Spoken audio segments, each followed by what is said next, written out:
নমস্কার, কেমন আছেন সকলে? আশা করি সকলে খুব ভালো আছেন। আমিও ভীষণ ভালো আছি।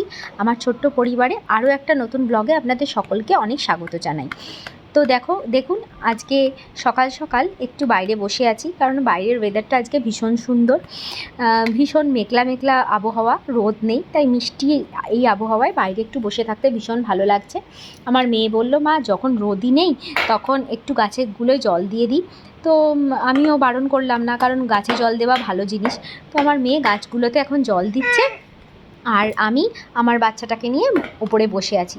এখানে দেখতে পাচ্ছেন ধনেপাতা গাছ, টমেটো গাছ, অনেক গাছই হয়েছে। তো আমার মেয়ে সব গাছেই জল দিচ্ছে, লেবু গাছ, আরও অনেক গাছ আছে, একদিন আপনাদের সাথে শেয়ার করব। আর ফুল গাছও আছে, কিন্তু এটা আমাদের আসল কথা বাড়ি না, এটা আমার হাজব্যান্ড যেখানে থাকে সেখানকার কোয়ার্টার। তো ধীরে ধীরে আপনাদের সবই জানাবো, আমার লাইফস্টাইল কী সব কিছুই। আর তা এখানে কিছু টমেটো গাছ হয়েছে, মেয়েকে বললাম ওখানে জল দিয়ে দিতে। তো চলুন এবার রান্নাঘরে যাওয়া যাক, রান্নাঘরে গিয়ে কথা বলি। তো চলে এলাম রান্নাঘরে।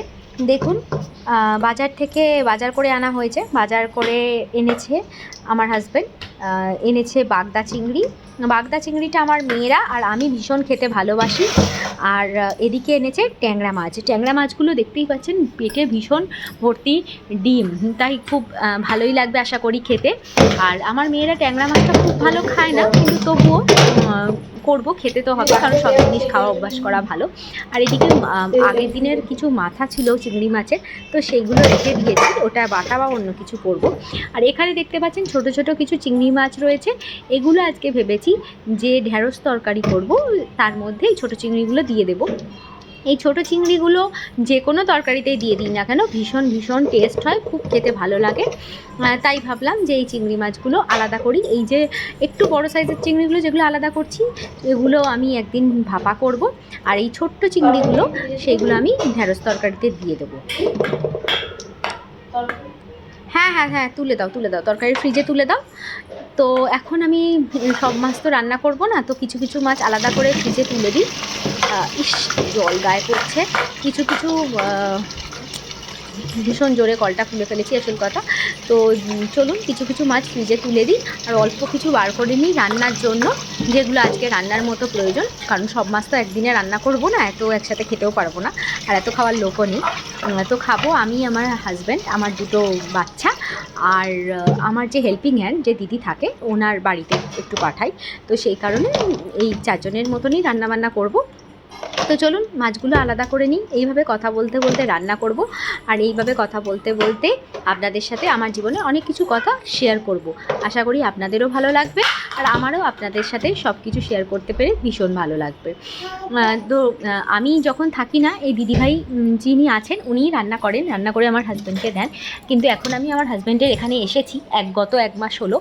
কেন কি এখন এখানে আমি, আমার মেয়ের স্কুলের ছুটি, তাই আমি এখানে 1 মাসের জন্য এসেছি। সেই কারণে এখন আমি রান্না করছি, কারণ রান্না করতে আমার ভীষণ ভালো লাগে। এদিকে আমার বাচ্চা কাঁদছে, একটু দাঁড়ান ঘুরে আসি। তো মনকে চুপ করিয়ে এসেছি। এটা দেখুন রাঙালু, এটা ঢ্যাঁড়স তরকারিতে দেবো, আর 4টে লঙ্কা নিয়ে নিয়েছি। কী দিয়ে কী রান্না করব সবই আপনাদের বলছি। আর এখানে রসুন একটু থেতো করে নিয়েছি, রসুন লাগবে। হামাল দিতে রসুন বেশ ভালোই থেতো হয়। আর এই দিকে দেখুন আমি কড়া কিন্তু জেলে দিয়েছি, গ্যাসে দুটো কড়া দুদিকে বসিয়ে দিয়েছি।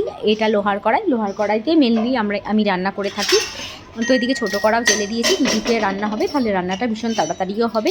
কারণ আমার ছোট বাচ্চা রয়েছে, আর দিদিভাই এই সমস্ত মাছ সবজি সব দিদিভাই কেটে জোগাড় করে দিয়েছে, আমি শুধু রান্নাটা করব। এটা দেখুন ট্যাংরা মাছ, এই দিয়ে হবে ট্যাংরা মাছের ঝাল।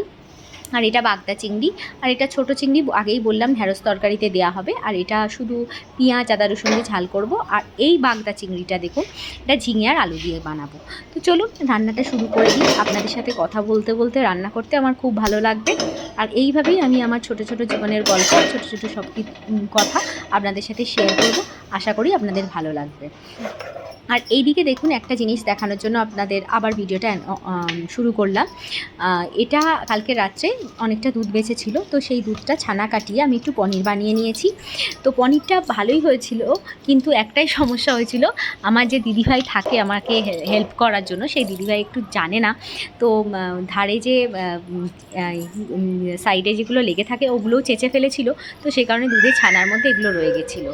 আর এখানে দেখুন আমি দুধ থেকে কিছুটা আজকের নতুন দুধ থেকে কিছুটা সর তুলে রাখছি, কারণ আমি এইভাবেই সর বাটিতে করে তুলে রাখি। যখন আসি আমার হাজব্যান্ডকে আমি এখানে এইভাবে ঘি বানিয়ে দিয়ে যাই। তো ঘি বানাবো কীভাবে সেটাও একদিন আপনাদের সাথে শেয়ার করব।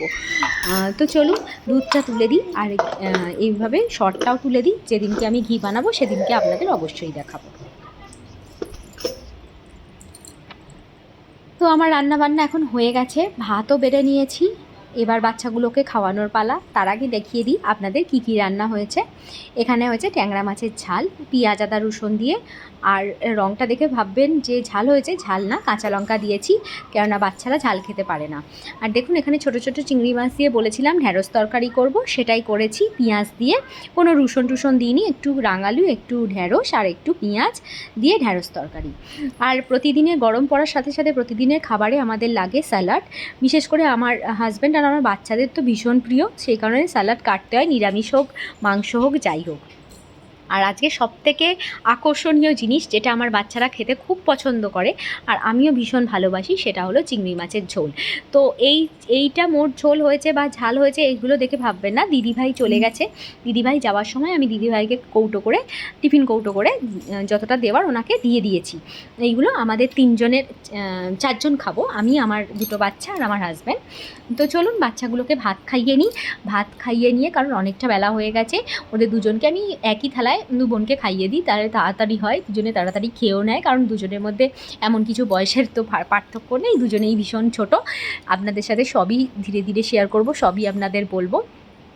তো চলুন ওদের খাইয়ে নিই, আর বিকেলবেলা এক জায়গায় যাব, সেটাও আপনাদের দেখাবো, যতটা পারবো শেয়ার করবো। আর এটা কালকের তরকারি, এটা আমিই খাবো, এটা আমার হাজব্যান্ড ছোবেও না, কারণ আগের দিনের জিনিস খুব কমই ও খায়।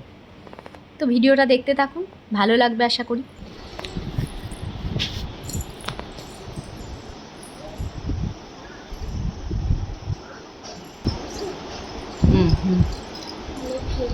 ঠিক আছে, যাওয়ার সময় দিয়ে যাবো, এখন না যাওয়ার সময় দিয়ে যাবো, আমি টাকা দেবো। যাও, ওই দেখো ঠাকুর, ওই দেখো একটা ঠাকুর, নমো করো, ওই দেখো,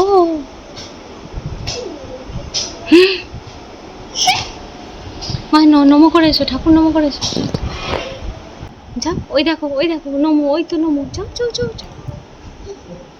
এখন ঘড়িতে ঠিক সন্ধ্যে 7টার মতো বাজে। তো আমরা একটা কাছের মন্দিরে চলে এসেছি, কারণ ঘরের মধ্যে বদ্ধ থাকতে থাকতে আর ভালো লাগছে না। তো 2 বাচ্চাকে নিয়ে আমি একটু এসেছি সামনের একটা মন্দিরে, এখানে আরতি হবে, একটু কিছুক্ষণ বসবো, আর মন্দিরে আরতি দেখে তারপর বাড়ি যাব।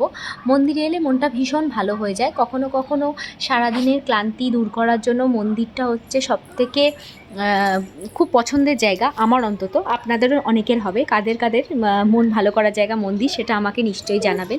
মন্দিরে এলে অনেক কিছু মনের কষ্ট অনেক কিছু দূর হয়ে যায়, শরীরের ক্লান্তি মনের ক্লান্তি সব দূর হয়ে যায়, কারণ ঈশ্বর হলেন এমন একজন যার কাছে নির্দ্বিধায় আসা যায়, নির্দ্বিধায় সব কিছু জানানো যায়, তাই না? আমি কি ঠিক বলেছি? তো যাই হোক, ভিডিওটা আর বেশি বড় করলাম না আজকের মতো, আমার ব্লগটা এইটুকুই। তো আপনারা যারা দেখছেন আশা করি তাদের আমার ভিডিওটা ভালো লেগেছে। যদি ভালো লেগে থাকে, জোর কিছু নেই, যদি ভালো লেগে থাকে তাহলে একটা লাইক করে দেবেন। আমি আগামী দিনে আরও ভিডিও দেব। নমস্কার, সবাই ভালো থাকবেন, সুস্থ থাকবেন।